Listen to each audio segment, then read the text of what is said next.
No vídeo anterior começamos a estudar o capítulo 7 de Apocalipse, que é um parêntese inserido entre o sexto selo e o sétimo selo, para responder à pergunta com que termina o capítulo 6, quem poderá subsistir? Aqueles que poderão permanecer firmes quando Cristo vier são os selados com o selo de Deus, que é o Espírito Santo, e a marca que esse selo deixa é a santificação, a restauração da natureza de Deus em nós, o amor, o fruto do Espírito. Essa santificação se manifesta na obediência a Deus e no serviço ao próximo. Aqueles que serão selados e que permanecerão de pé quando Cristo vier são os 144.000, aqueles que passarão pela grande tribulação, verão o céu enrolado como um pergaminho e estarão vivos quando Cristo vier. Devemos então continuar com o nosso estudo de Apocalipse 7 dos 144.000. Esses 144.000 são judeus literais ou não? E o número, é um número literal ou não? No vídeo anterior já abordamos a parte se são judeus literais ou não, e quanto ao número, é literal ou não. Somente usando o bom senso podemos ver que não é um número literal, porque pode ser que o número dos selados sejam 144.000, mas que cada uma das 12 tribos sejam exatamente 12.000, nenhum a mais nenhum a menos. Isso soa bastante arbitrário, soa mais como predestinação do que com qualquer outra coisa. Além disso, seria bastante inconsistente dizer que eles são judeus literais, mas o número é simbólico, ou que eles não são judeus literais, mas o número é literal.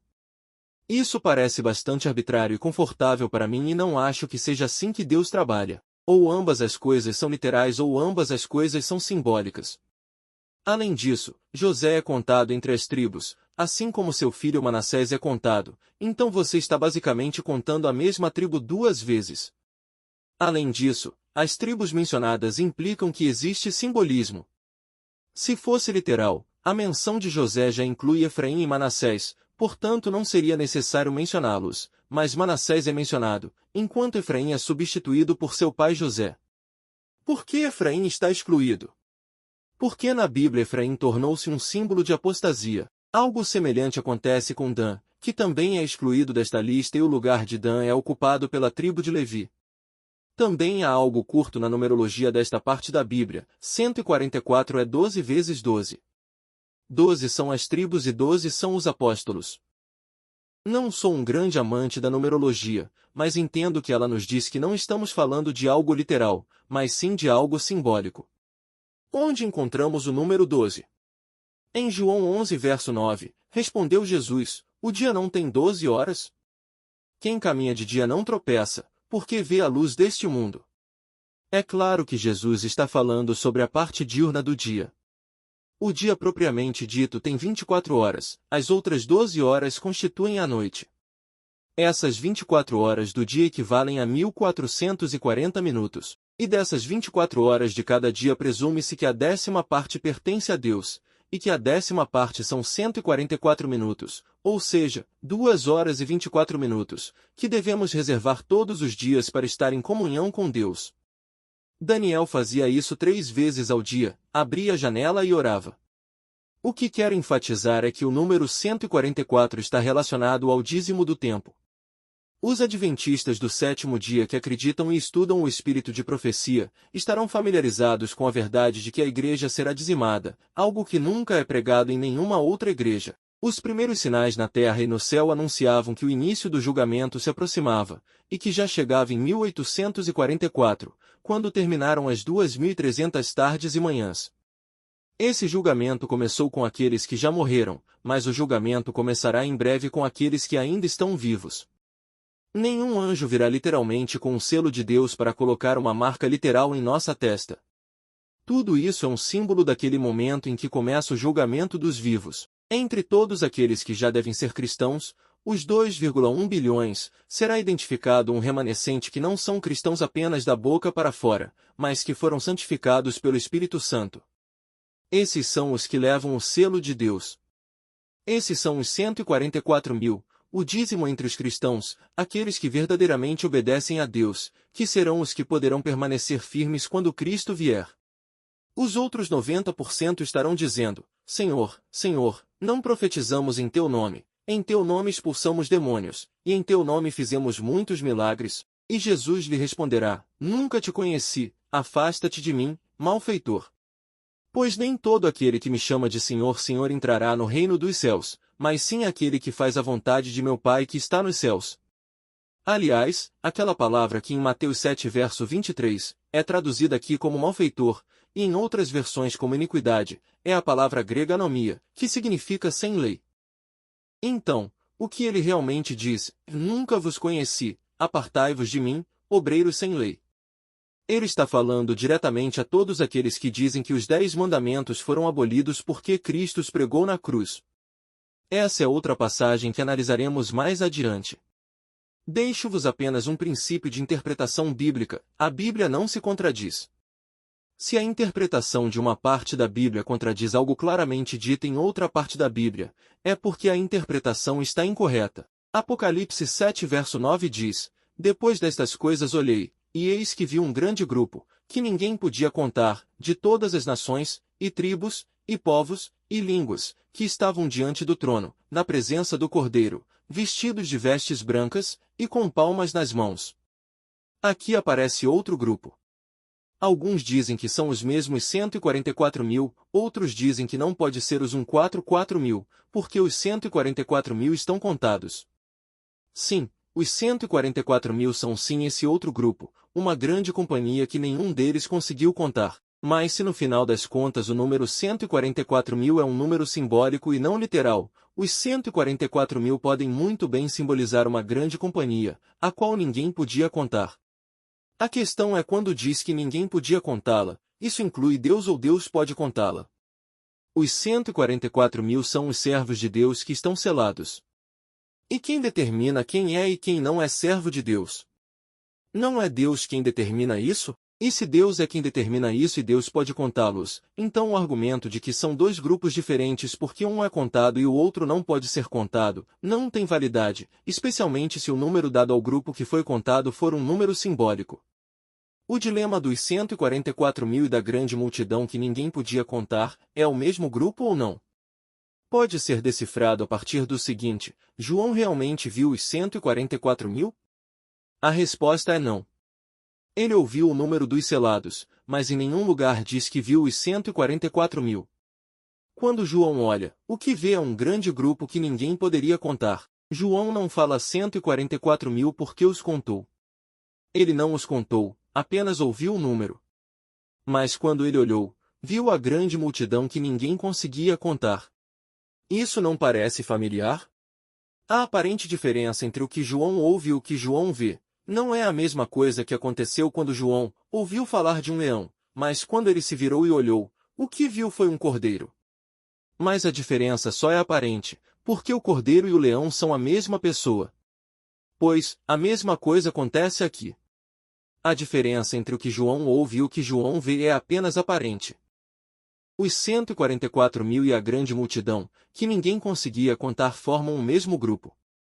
Assim como João ouve falar do leão, mas quando vê um cordeiro, mas no final o cordeiro e o leão são a mesma coisa, assim João também ouve, há cerca de 144.000, mas quando olha, vê um grande grupo que ninguém conseguia contar. Por que a diferença? Por que chamar um grupo de 144.000 e o outro grupo de grande multidão, a qual nenhum dos dois podia contar? Ambos estão se referindo ao mesmo grupo, porque o número 144.000 refere-se ao dízimo daqueles que estão vivos antes do fim da graça. Lembre-se, já no sexto céu o céu foi enrolado como um pergaminho e o planeta inteiro está tremendo, Cristo está vindo em glória. Mas o capítulo 7 nos leva um pouco para trás, pouco antes do fim do julgamento e do fechamento da porta da graça, quando os servos de Deus são selados para que possam passar por tudo o que acontecerá quando a graça terminar. Mas a grande companhia, que ninguém conseguia enumerar, refere-se ao dízimo dos cristãos vivos no momento da segunda vinda de Cristo, mas mais tarde, no tempo em que já nos havia deixado com o sexto selo. O sexto selo terminou com a segunda vinda de Cristo. E o que João vê no capítulo 7 do versículo 9 em diante, é o que acontece com os 144.000 após a segunda vinda de Cristo. Os 144.000 e a grande companhia, que ninguém conseguia contar, são o mesmo grupo, apenas os 144.000 referem-se ao grupo antes da segunda vinda de Cristo e a grande companhia, que ninguém conseguia contar, refere-se ao mesmo grupo mais depois da segunda vinda de Cristo. Versículo 10, e clamou em alta voz, Salvação ao nosso Deus que está assentado no trono, e ao Cordeiro. E todos os anjos cercaram o trono e os anciãos e os 4 seres viventes, e eles se prostraram diante do trono e adoraram a Deus dizendo, Amém, bênção, e glória, e sabedoria, e ação de graças, e honra, e poder, e força sejam dadas ao nosso Deus para todos sempre. Amém. Como você vê, já nos versículos 10,11 e 12, os 144.000 estão com os anjos diante do trono de Deus e do trono do Cordeiro. Cristo já veio à terra e os resgatou e eles estão agora no santuário da Nova Jerusalém na terra. Este parêntese nos trouxe de volta a visão introdutória dos selos, do trono de Deus cercado pelos 4 seres viventes e pelos 24 anciãos. E você pode se perguntar, ok, os 144.000 e a grande companhia a qual ninguém podia contar, são o mesmo grupo? Mas e o resto dos redimidos? Onde eles estão? Bem, eles estão próximos, mas aqui no capítulo 7 não falamos sobre eles. Lembre-se de que o capítulo 7 é um parêntese que responde à questão de quem poderá resistir no dia da ira do Cordeiro. E esses são os 144.000, os que estarão vivos quando Cristo vier e verão o céu se enrolado como um pergaminho, e o sinal do Filho do Homem.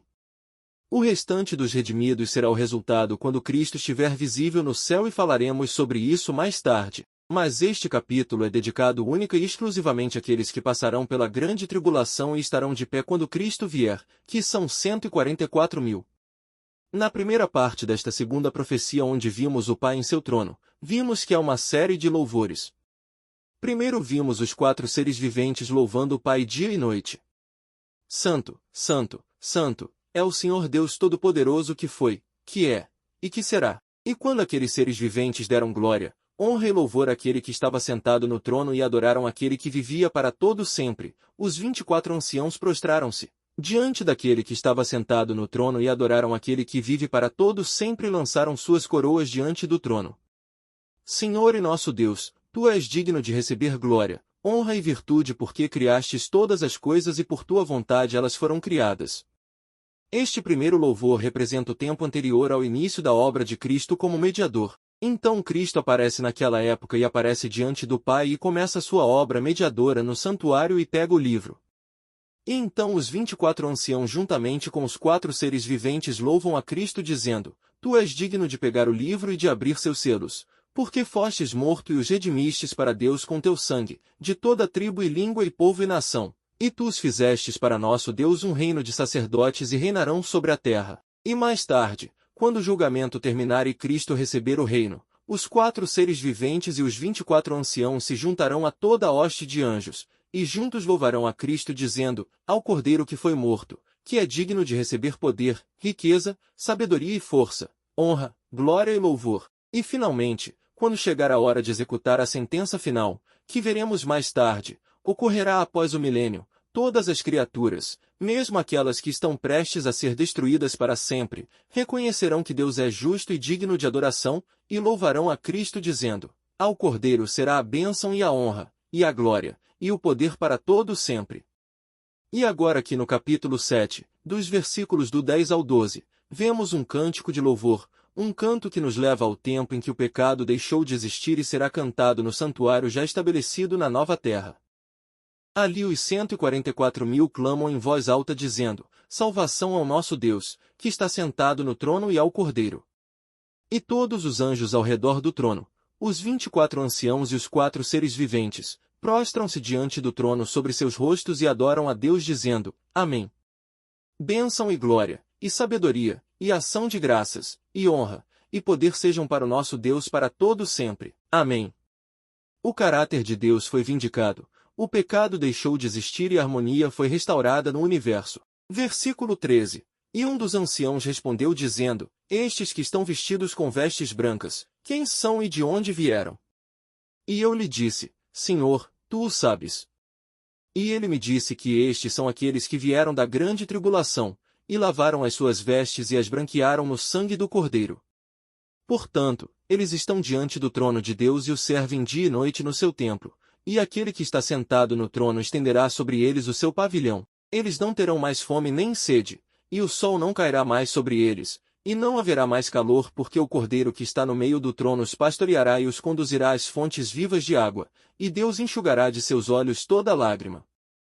As vestes brancas são a justiça de Cristo, mas todos os redimidos terão vestes brancas. E embora a roupa branca seja a mais importante das características aqui mencionadas, não nos ajuda muito na hora de identificar os 144.000, porque, como dissemos, todos os redimidos terão roupa branca. Agora, a segunda característica, sim, nos ajuda a identificar quem são os 144.000, são aqueles que passaram pela grande tribulação. Bem, isso nos ajuda a identificar quem são os 144.000, desde que saibamos que não existe tal coisa como um arrebatamento secreto, porque no arrebatamento secreto o povo cristão já está no céu quando a grande tribulação começa, e eles não têm escolha senão dizer que os 144.000 são judeus literais. Se lembram de quando estudaram as profecias das 2.300 tardes e manhãs e das 70 semanas, e como contar 69 semanas após o decreto de Artaxerxes, no princípio do outono do ano 457 AC, isso nos leva ao outono do ano 27 DC, data em que Cristo foi batizado, iniciando assim o seu ministério na terra. Esse ano 27 marca o início da última semana, a semana 70, que são as semanas reservadas para o povo judeu. No meio da semana, ou seja, 3 anos e 6 meses depois do outono do ano 27, a vida do Messias foi tirada, na primavera do ano 31 e outros 3 anos, 6 meses depois, no outono do ano 34, a perseguição aos cristãos pelos judeus começou com o apedrejamento de Estevão. E assim os judeus rejeitaram a Cristo. As 70 semanas reservadas para eles terminaram e os judeus não eram mais o povo de Deus. Interpretadas desta forma, as datas e eventos da profecia dos 2.300 anos concordam exatamente com as datas e eventos que ocorreram na história. No entanto, os dispensacionalistas, aqueles que acreditam no arrebatamento secreto, dizem que esta não é a maneira correta de interpretar o ano de 2.300 tardes e manhãs. Agora, a interpretação desdenhosa da profecia de 2.300 tardes e manhãs, logicamente os acontecimentos previstos na profecia, o aparecimento do príncipe Messias ao final das 69 semanas, a morte no meio da semana e o fim do povo judeu como povo de Deus, ao final das 70 semanas, não concordarão com as datas e acontecimentos que ocorreram na história. Como então os dispensacionalistas interpretam as profecias das 2.300 tardes e manhãs? Qual é a sua interpretação? Bem, não foram eles que inventaram isto. O inventor da interpretação adotada pelos dispensacionalistas foi o padre jesuíta Francisco de Rivera. O que Rivera fez? Inventou que a profecia das 2.300 tardes e manhãs está dividida por um intervalo de tempo indefinido. Onde na Bíblia nos é dito que a profecia das 2.300 tardes e manhãs deve ser interpretada desta forma? Em lugar nenhum. É apenas uma invenção do gênio humano. E se essa interpretação estiver correta, isso significa que a profecia está preocupada em nos dar o tempo de início dos 2.300 anos absolutamente para nada. Porque se houver uma brecha, para que importa a data de início? O mesmo pode começar 1.000 anos antes de Cristo ou 1.000 anos depois. Isso não faria nenhuma diferença. Não faz sentido colocar uma data de início em uma profecia que supostamente tem uma brecha de tempo indefinido. Da mesma forma, que sentido fazendo a falar em 2.300 anos se no meio dos 2.300 anos há um intervalo de tempo indefinido? Se houver uma brecha, então não faz diferença se você está falando de 2.300 anos ou apenas de 2 dias, porque de qualquer forma há uma brecha intermediária que pode ser preenchida com todos os anos da eternidade, se necessário. É tudo tão absurdo que beira a estupidez. Os jesuítas levaram quase 300 anos para infiltrar essa falsa interpretação no protestantismo, mas finalmente conseguiram no início do século XIX. Como eles conseguiram isso? Como foram os protestantes convencidos a aceitar este absurdo? Quando a essa teoria da brecha, foi adicionada a mentira de que a segunda vinda de Cristo será secreta e invisível, e a falsa doutrina do dispensacionalismo. Então o arrebatamento secreto tornou-se o evento que porá fim à lacuna, e o evento em que começa a semana 70, que até então será como a semana 400. O dispensacionalismo procura explicar que os judeus continuam sendo o povo de Deus, pois é necessário que assim seja, pois se os cristãos já foram arrebatados, certamente por Cristo, é necessário alguém para cumprir todas as profecias que ainda estão no futuro. Portanto, Segundo o dispensacionalismo, os judeus, aqueles que não reconhecem nem aceitam Cristo e ainda esperam pelo Messias e pretendem reconstruir o templo e renovar os sacrifícios de animais em total rejeição ao sacrifício de Cristo, deveriam continuar a ser o povo de Deus. Em suma, com a doutrina da brecha, a data de início dos 2.300 anos e os 2.300 anos em si não tem nenhum significado ou razão de ser, e Deus poderia muito bem ter poupado toda essa parte da profecia e revelado apenas o que aconteceria na semana 70, já que, de acordo com a interpretação dos dispensacionalistas, é a única parte da profecia que pode ser considerada como fazendo sentido. Mais uma vez, temos outro erro, que acaba se tornando uma blasfêmia contra um Deus onisciente a quem tal absurdo jamais ocorreria.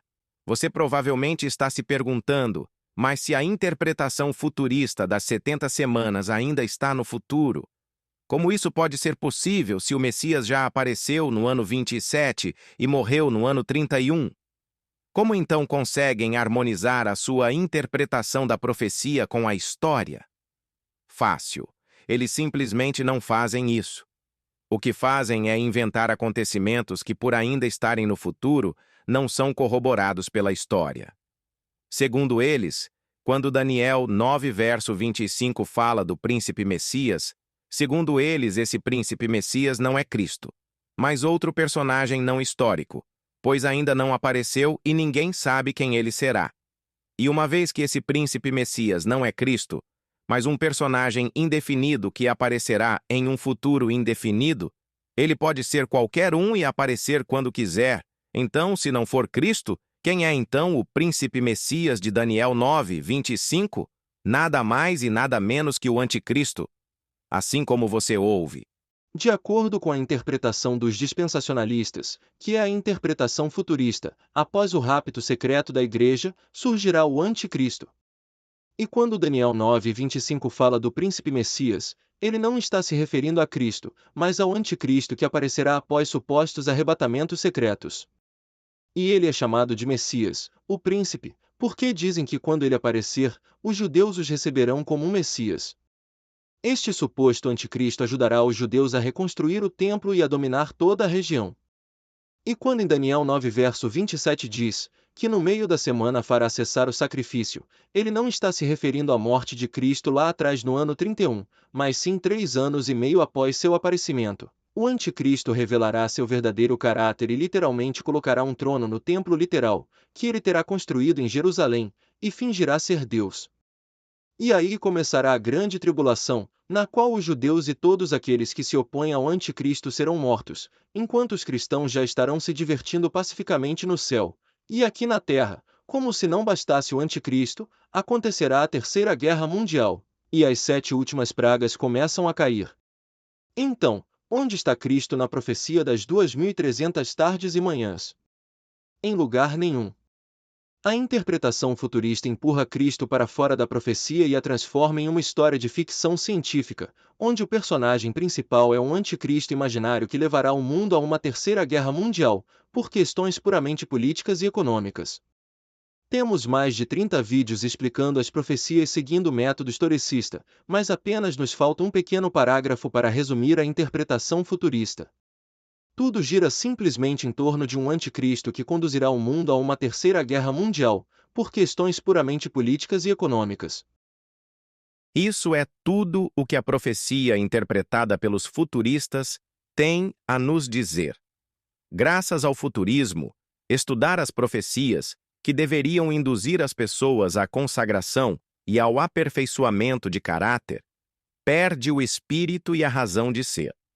Depois de ter ouvido e acreditado na história da interpretação futurista, as profecias não têm mais nada a oferecer a você.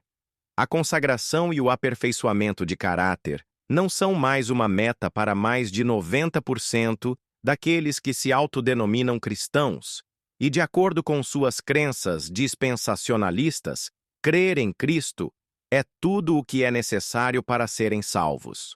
Uma vez salvos, salvos para sempre, e com seu evangelho incompleto, Eles não podem deixar de viver um cristianismo medíocre, no qual são cristãos por algumas horas por semana, enquanto estão na igreja, e no resto da semana ficam camuflados no mundo, sem qualquer urgência em aperfeiçoar seu caráter, sem qualquer urgência em conhecer a vontade de Deus e sem qualquer urgência em compartilhar o evangelho com os outros. Mas no final das contas, se aqueles que têm um evangelho medíocre se importam em compartilhar suas crenças com alguém, é provável que consigam convertê-los à mesma mediocridade. E Cristo já nos disse que é melhor ser frio do que estar na mornidão da mediocridade, porque o frio sabe que é frio, mas o morno, na sua mediocridade, acredita que é quente, e acreditando ser quente, não vê necessidade de melhorar, não vê necessidade de avivamento, não vê necessidade de reforma. Agora, quando Deus libertou Israel do Egito, ele primeiro tirou Israel do Egito e depois enviou as pragas enquanto Israel ainda estava no Egito. E o que fazem os dispensacionalistas pensarem que com as 7 pragas será diferente? Que evidências você tem? Nenhuma, fora a interpretação errônea das palavras. Sobe aqui, em Apocalipse 4, verso 1. Os 144.000 verão quando o céu for enrolado como um pergaminho, mas também verão as 7 pragas caírem sobre a terra, além de verem o ressurgimento do anticristo. Não é o anticristo da ficção científica dos futuristas, que não sabem quem é ou quando surgirá, mas o anticristo muito claramente identificado nas profecias, que é o papado.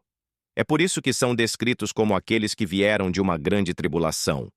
Continua dizendo, e eles lavaram suas roupas e as embranqueceram no sangue do Cordeiro. É por isso que suas roupas são brancas.